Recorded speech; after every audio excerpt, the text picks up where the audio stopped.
الحمدللہ رب العالمین والصلاة والسلام علی سید المرسلین اما بعد۔ صبح کا وقت بڑا ہی بابرکت وقت ہے۔ اس وقت کے لیے نبی علیہ الصلاۃ والسلام نے دعا کی ہے۔ چنانچہ امام ابن ماجہ اور امام ابو داود اور دیگر کئی ائمہ کرام روایت کرتے ہیں جناب صخر الغامدی رضی اللہ عنہ سے۔ وہ کہتے ہیں کہ نبی علیہ الصلاۃ والسلام نے فرمایا، اللہم بارک لامتی فی بکورہا، اے اللہ میری امت کے لیے صبح کا وقت بابرکت بنا دے۔ صخر غامدی کہتے ہیں کہ نبی علیہ الصلاۃ والسلام نے جب کوئی فوجی دستہ یا لشکر روانہ کرنا ہوتا تو صبح کے وقت روانہ فرماتے تھے، اور خود اس صحابی جناب صخر الغامدی رضی اللہ عنہ کے بارے میں آتا ہے کہ یہ تاجر تھے، کاروبار کرتے تھے، اور جب انہوں نے تجارتی قافلہ بھیجنا ہوتا تو صبح کے وقت بھیجا کرتے تھے۔ چنانچہ وہ خوشحال ہو گئے اور ان کا مال تیزی سے بڑھنے لگا۔ نبی علیہ الصلاۃ والسلام صبح کی نماز ادا کرتے تو آپ اپنی نماز کی جگہ پہ بیٹھے رہتے اور اللہ کا ذکر کرتے رہتے۔ چنانچہ جناب جابر رضی اللہ عنہ سے سوال کیا گیا کہ نبی صلی اللہ علیہ وسلم کی مجلس میں آپ بیٹھتے رہے ہیں؟ کہنے لگے، ہاں بالکل میں بیٹھتا رہا ہوں۔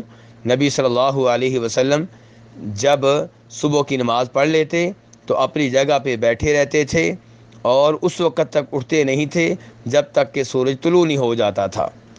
تو نبی علیہ الصلاۃ والسلام صبح کی نماز کے بعد اللہ کا ذکر کرتے، اور کئی ایک احادیث میں بھی آپ نے صبح کی نماز کے بعد اللہ کا ذکر کرنے کی ترغیب دی ہے۔ تو یہ وقت بہت ہی عمدہ وقت ہے۔ اس وقت کو کسی ایسے کام میں صرف کرنا چاہیے جس کا دنیا کے لحاظ سے یا آخرت کے لحاظ سے فائدہ ہو، اور یہ وقت سونے میں گزار دینا کچھ مناسب نہیں ہے۔ اس لیے بہت سے بزرگوں نے اس وقت کو نیند میں گزارنے سے روکا ہے۔ اس کے باوجود اگر کوئی آدمی صبح کی نماز کے بعد سوتا ہے تو اس میں کوئی قباحت نہیں ہے۔ نبی علیہ الصلاۃ والسلام سے کوئی ایسی حدیث ثابت نہیں ہے کہ آپ نے صبح کی نماز کے بعد سونے سے روکا ہو۔ اگر کوئی آدمی یہ سمجھتا ہے کہ میں نے سارا دن کام کرنا ہے اور فجر کے بعد میرے پاس سونے کے لیے ٹائم ہے، وہ سو جاتا ہے، تو اس میں کوئی حرج نہیں ہے، اگرچہ اس وقت کام کاج کرنا یا تلاوت کرنا یا علم حاصل کرنا یہ زیادہ بہتر ہے۔ ایک روایت بیان کی جاتی ہے جس کا مفہوم یہ ہے کہ نبی علیہ الصلاۃ والسلام اپنی صاحبزادی جناب فاطمہ رضی اللہ عنہا کے پاس آئے تو وہ لیٹی ہوئی تھیں، صبح کے وقت سو رہی تھیں، تو آپ نے جناب فاطمہ کو پاؤں سے ٹھوکر ماری اور پھر کہا کہ میری بیٹی اٹھ جاؤ، اور آپ نے انہیں ترغیب دی کہ یہ غفلت کا وقت نہیں ہے، اس وقت سونا غفلت ہے، یہ وہ وقت ہے جس وقت اللہ تعالیٰ لوگوں کا رزق تقسیم کرتے ہیں، یعنی کہ فجر سے لے کے طلوع آفتاب تک رزق تقسیم ہوتا ہے۔ اس لیے اس حدیث کا مفہوم یہ ہے کہ لوگوں کو اس وقت جاگنا چاہیے۔ یہ روایت ایک صاحب بڑے زور و شور سے بیان کر رہے تھے، اور وہ اہل کراچی سے مخاطب تھے، اور انہیں ملامت کر رہے تھے کہ آپ لوگ فجر کے بعد سو جاتے ہیں، بلکہ فجر کی نماز میں بھی آپ موجود نہیں ہوتے۔ فجر کی نماز میں موجود نہ ہونا یقیناً بہت بڑا جرم ہے، لیکن فجر کی نماز کے بعد سو جانا اس میں کوئی قباحت نہیں ہے۔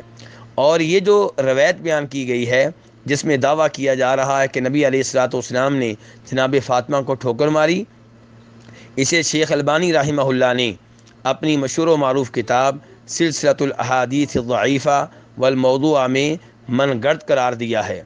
انہوں نے وعدے کیا ہے کہ اس روایت کو امام بہقی نے اور دیگر ائمہ کرام نے روایت کیا ہے۔ امام بہقی اسے بیان کرنے کے بعد خود فرماتے ہیں اس کی سند ضعیف ہے۔ شیخ البانی رحمہ اللہ امام بہقی کا یہ کلام نقل کرنے کے بعد کہتے ہیں کہ ضعیف نہیں بلکہ یہ من گڑت ہے، کیونکہ اس کے بیان کرنے والوں میں ایک راوی ہے عبد الملک ابن ہارون، اور یہ راوی جو ہے یہ کذاب ہے، جیسا کہ ائمہ حدیث نے وعدے کیا ہے۔ امام بخاری، امام بن حبان اور دیگر ائمہ حدیث کے انہوں نے وہ اقوال نقل کیے ہیں جن سے پتہ چلتا ہے کہ یہ راوی جو ہے اس قابل نہیں ہے کہ اس کی حدیث پہ اعتماد کیا جائے۔ تو خلاصہ کلام یہ ہے کہ عبد الملک بن ہارون کی یہ روایت جو ہے یہ من گڑت ہے اور اسے بیان کرنا جائز نہیں ہے، واللہ اعلم۔